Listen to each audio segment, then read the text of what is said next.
รับบ่ได้นอนเบิดคืนมื้อนี้ก็ได้ยังบ่ทันไปร่วมพิธีส่งสการทางพ่อแขกก็ขอโทษขออภัยนำเวลาพี่น้อยเนาะเนื่องในว่าน้องอินเตอร์เพิ่นบ่สบายพี่น้อยเนาะว่าสิพามาแต่เมื่อคืนนี่พุ่นล่ะเพื่อต้องแพทย์โรงหมอเพิ่นเพิ่นเนาะเป็นก็เปิด6 โมงเช้าทอด5 ทุ่มครึ่งเนาะเป็นบ่ล่ะทอด2 ทุ่มทอด2 ทุ่มพี่น้อยเนาะบ่ได้รับบ่ได้นอนเบิดคืนทางน้องอินเตอร์เพิ่นบ่สบาย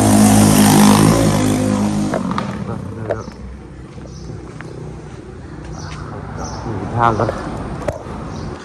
จังหน่อยพอแล้วพี่น้องสิได้แล่นเมื่อเรียก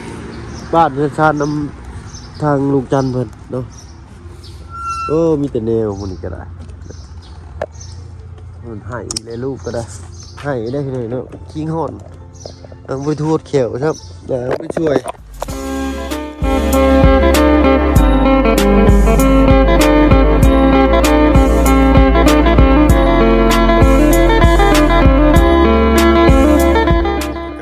ทายเด้อพี่น้องเด้อเรากลับทักทายสบายดีผู้ใหญ่ใจดีเล็ก FC เบิร์ดติดตามที่เข้ามาผสมช่อง YouTube ผมเคยหลายคือเก่าว่าฝั่งไทยฝั่งลาวแล้วก็ทั้งฝั่งต่างประเทศก็ยินดีต้อนรับเข้าสู่ช่อง YouTube ผมเคยหลายเช่นเคยไม่ได้ละไข่ที่รถชิวจักอันนี้เนาะใจเช้าแล้วคิงฮ้อนแต่คืนนี่ฮ้อนจนตกใจพี่หน่อยเนาะคิงเป็นนะฮ้อนดอกเครือออกเอาเครือบ่เศร้ามันคืนเลยราคาเพิ่นปันยังบ่เปิดเลยโหขนาดมือมากินเย็นขี่รถมาเมื่อกี้นี่ก็ยังว่าฮ้อนจ้านั่นก็คือจ้าพรจ้าอะไรบ้างเมื่อยลูกหายบัดคืนตาจะตูบเบิดโดยพี่หน่อยเนาะก็กระบะเด้อพี่หน่อยเล็กน้อยยังเว้าบ่ได้หั่นน่ะจักเพิ่นเจ็บบ่ได้จักเพิ่นหนาวจักเพิ่นร้อนหรือจักเพิ่นเจ็บท้องหรือเพิ่นจักเพิ่นเจ็บบัวโลผสมปนๆกันเข้าไปมาลูกจากขี่รถคือเจ้อันนี้ขี้ฮ้อนวีโหผ่าคนหูบูดแต่ว่าหอมมาเลยยังไม่ได้กินข้าวหน้าก็ยังว่าท่านได้ช่วยเขียวยังท่านได้ดูเพียวเลยนะคืนนี่ก็นอนจะง่วงที่3มาเลยนอนเลยคืนนี้บ่ไหวพี่เนาะเอาเพิ่งนั่งรถมาแต่เชฟโปนกับบั้นดากนี่แขนเบิดเลยไงบ่ลูกบ่ใส่เสื้อแม่บ่ยางบ่เด้อเพิ่งคิดว่าลูกญาติลูกแบบเป็นไข่โตฮ้อนเองญาติลูกช็อกเที่ยวจะเซโตเพิ่นได้เมื่อคืนนี่ก็เจ็ดโตบัดหนาวสั่นข้างลูกเป็นสั่นอยู่แบบต้นนุ่งชานก็สิเช็ดก็ได้บางบ่เช็ดญาติเพิ่นช็อกเพราะฮ้อนอุณหภูมิสูงสั่นซีนแล้วไปเลยยันเพิ่นบ่เปิดกลางดึกไงจะหน่อยก็เบิ่งอาการก่อนจนได้สิเล่นเมื่อช่วยเวียกเพิ่นพี่น้องเอ้ยเนาะไปแบบเขียวบ่ทูนี่แหละเนาะยังบ่ได้บอกย่าเพิ่นจำได้นี่คันย่าเพิ่นฮู้นี่ว่าเนาะ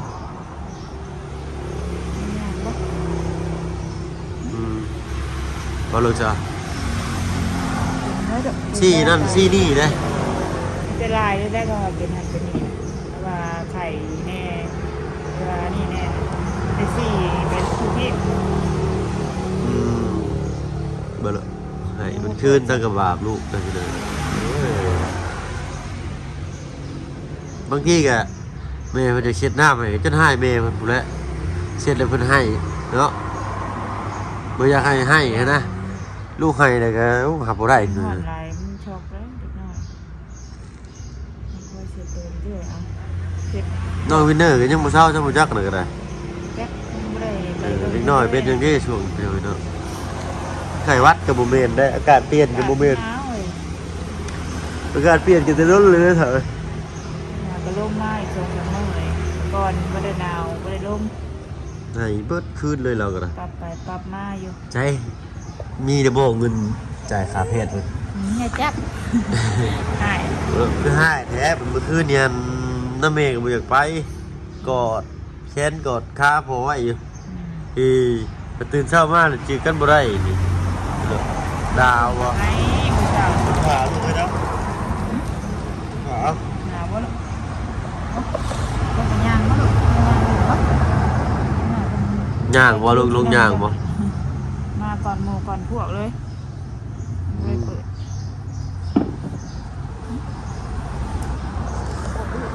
เดี๋ยวเนาะทางเรียกบ้านเดินซานนั่งลงจันทร์เหมือนกันสิประมาณบ่ายพี่หน่อยเนาะคนที่ส่งสการทางผู้แขกเพิ่นเนาะคืนนี้ก็ไปรวม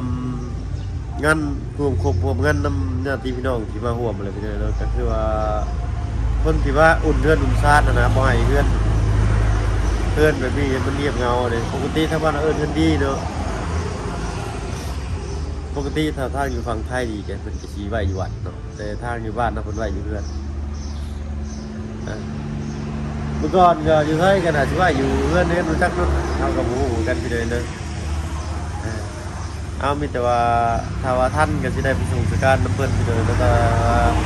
พาแม่พาหมอเพิ่นออกมาแล้วก็เพิ่นเว้าอาการทางลูกนี่แหละไปเลยเนาะทางเฮาก็ได้เสร็จบอกทางเบาบุญเพิ่นแต่เช้าๆพุ่นแหละพี่น้อยเนาะกับทางลูกจันทร์เพิ่นพาลูกมาโรงพยาบาลหมอก่อนเอาเป็นพิซซ่าเลย ปลูกแปดโมงแล้วค่ะ นี่6 โมงอ่ะ6 โมงครึ่งนะ 8 โมงยังจะเจอว่า วันจันทร์ถึงศุกร์เช้า6 โมงครึ่งถึง8 โมงครึ่งตายแล้วนี่มันอยู่เรื่องของหมอเอามาบ่ลูกเบิ่นๆบ่ลูกอยากขี่รถไปเลยเนาะขับมืดมากก็ได้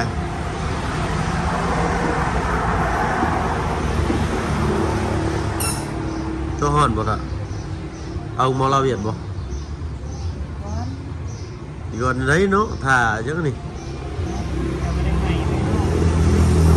อยากขี่รถเที่ยวจังลูกฮะเด้เด้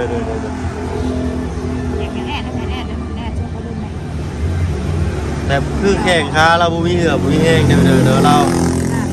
ลงอินเตอร์ก็ได้หรืออาจจะกินยังบ่อยู่ซื่อเดี๋ยวบ่กินเด้อไม่เลยเด้อถ้าสิกินยังก็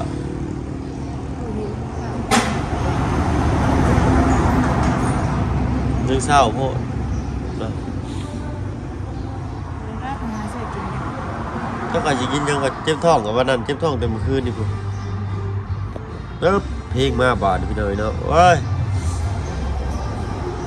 เนาะไปหาหลอกเบิ่งแนวกินก่อนเด้อเจ้ายังอยู่บ่ลูกบ่ลูกแพง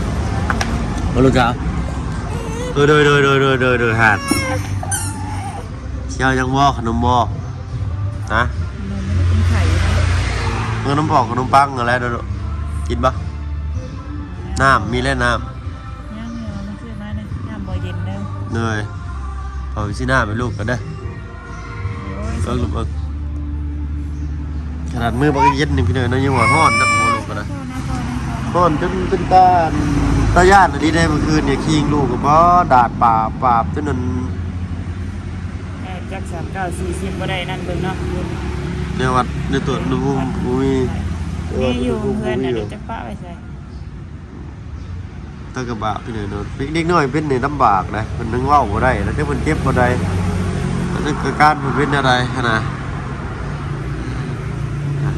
น้อยล่ะเอาไปกันเด้อลูกเด้อสิได้ไปกินเด้อสิได้ไปเบรกกินกันเด้อ เด้อเสร็จเด้อ ถาพ่ออยู่ดีเด้อพี่หน่อยเนาะได้ยินเสียงเลยเดินบนไห้แซวอยู่ในผมคำว่าได้เป็นจริงๆเลยพายจับกับบ่ได้เลยลุงจับกับบ่ได้ประตูไม่ตู้จับมีกับบ่ได้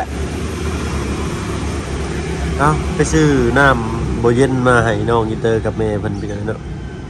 เสียงไห้แซวอยู่ต้นลูกเนี่ยทุกคนแล้วพี่หน่อยเนาะแต่ว่าลูกเต่าเจ็บเป็นได้ไข่เจ็บไข่ได้อุ่นมาเนี่ยโอ้ยเนาะให้เนี่ยแต่ว่า เอาเป็นไปได้นี่พ่อแม่จะเก็บแทนหมดแล้วเนาะเป็นเวลา7:44 นาทีพี่เลยเพิ่นจะเปิดให้ก่อนเปิดตัวแต่8 โมงพี่น้องเนาะเล็กน้อยเป็นตามยิ่งเนาะยิ่งมาตอนใดก็ต้องเปิดให้เนาะ แต่บางทีเดียวเขาเห็นแก่โตเกินไปเอาได้ปลาตังโกมากินเนาะกินกับปลาแซ่บจับเนาะมันยังบริแปลงฟันนะเป็นไดดี้ทางบ้านสองเงินชานทางลุงบนเนาะลุงก็จะว่าได้นอนหรือบริโนอนลุงจันก็ได้ม่วงเขาเราก็มาแล้วเป็นอะไรเนาะ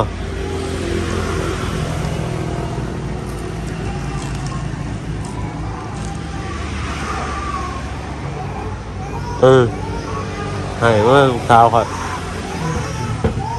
เราคิวแรกแหกมันออกบ้านกระโดดจะพอรถลุกไปเลยฉันชอบเลือดไปตรวจเนาะอะไรกะเป็นไข่เจ็บคอเป็นไข่ในคออะไรพี่น้องเพิ่นให้ลายเนาะมักแท้ได้กับรถนะพี่น้อยเนาะลองอินเตอร์ฮะคืนนี้ก็อยู่ได้เนี่ยกับน้ำรถอะไรเอาไปจับใส่รถโดอยู่นะให้กระโดด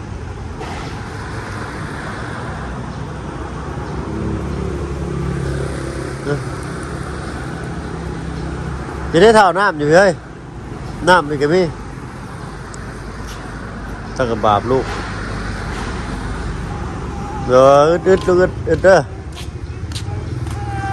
ร้าหมอตรวจเป็นอะไรเจ็บคอกินยาก็อ้วกเจ็บคอคือในคนกินนมไม่จะอ้วกเลยมันนั่นดูมันอาคาจีอาคาจีอันหนึ่งเด้อนี่มันเด้อเฮ้ยสิลบเอานี่ทางนี้ก็ได้โอ้ยเนาะใช่สืบตอนเด็กน้อยไอ้เตยตาก็ได้พลก้อนทั้งก้อนกันยังดี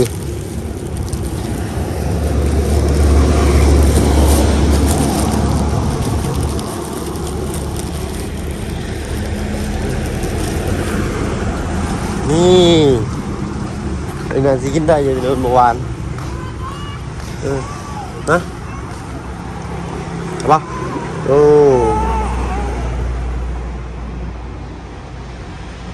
เจ็บคอแล้วอ่ะเราซองบนคอเลยโอ้ยเบิดเลยแล้วว่าเจ็บคอกินยาก็อ้วกยาหมายเป็นอมคองทุกกระปุกอะไรใช่เลยมึงอ้าปากกันพอมึงเนาะอ้าปากเนาะเจ็บคอไปจักอ่ะลายแล้วเจ็บคอ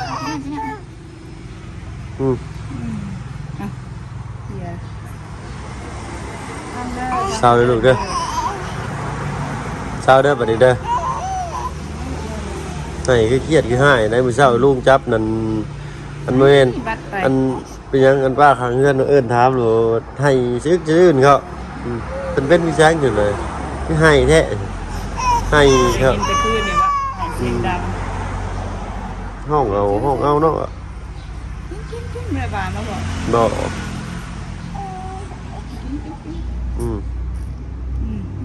คอแห้งหายจนคอแห้งเพื่อนบริกินน้ำมาตั้งเลยนั่นแหละแม่ก็ยังไม่ได้นอนเลยไปจักไม่นอนเลยเมื่อคืนนี่นะโอ้ยได้นอนบุระสมองกระเสือดขึ้นมาหายได้ไงก็หายทั้งมาเบิ่งได้นอนแน่เนาะนอนวันตี 3 ตี 4 ตี 5ไปเลยนอนได้สมองกลัวอยู่นั่งรถมาแต่สิบโมงเมื่อวานนี่ก็ม่วงเขามาฮอดก็ไปใส่เงินน้ำเพื่อนลุงกันหน่อยหนึ่งว่าปีนี้จะเปิดอะไรไม่ได้ไปเฮงไปบ่ได้เมื่อคืนนี่ก็ได้น้องอินเตอร์เป็นให้เป็นมาอยู่ก็เลยบ่ได้อยู่เฮงโทรตามเพื่อนพี่น้องเลยเนี่ยน้องอินเตอร์เป็นโทรตามเนี่ยนะกลัวเพิ่นให้โทรตามพ่อเพิ่นมาตอนแรกกันนอนเบอร์สิรับนั่นไม่ได้เป็นง่ายใช่โดยอึด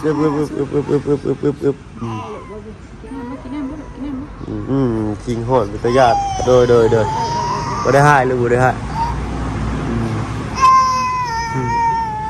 อึบก่อนจะได้พาไปขี่บืนเด้อบืนเด้อ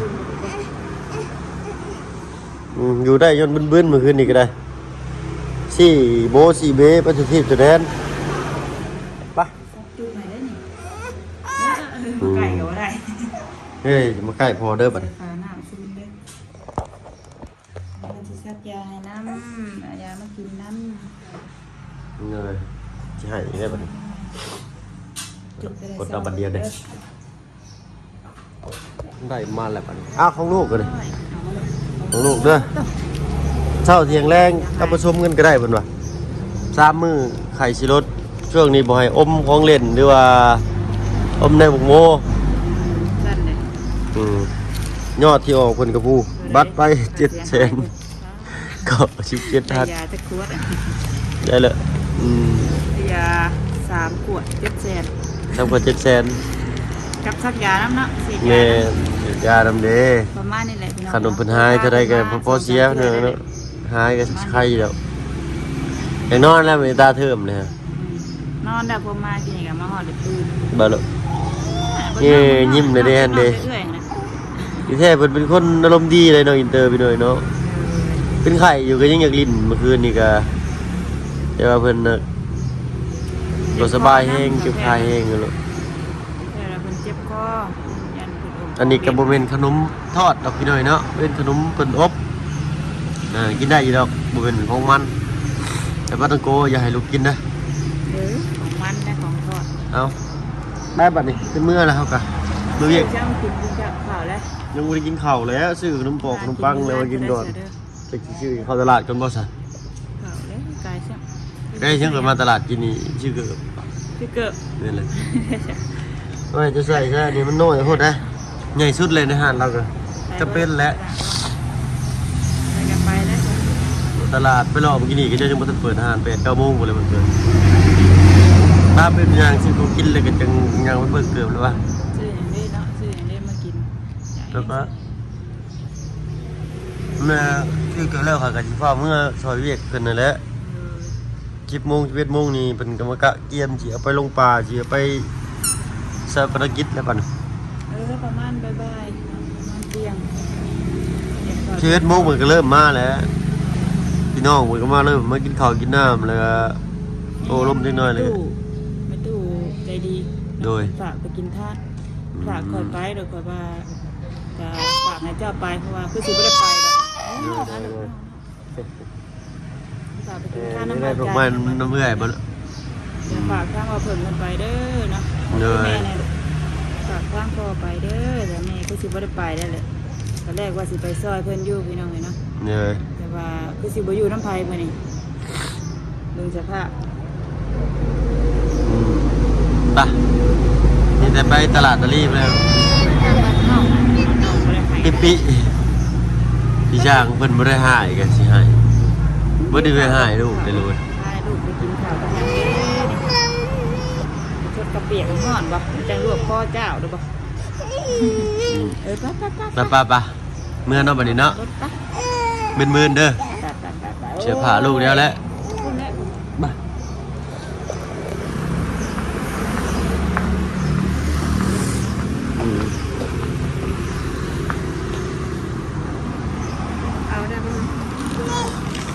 บ่ได้ใส่รถ เสือเจ้าก็บ่ได้ใส่แน่น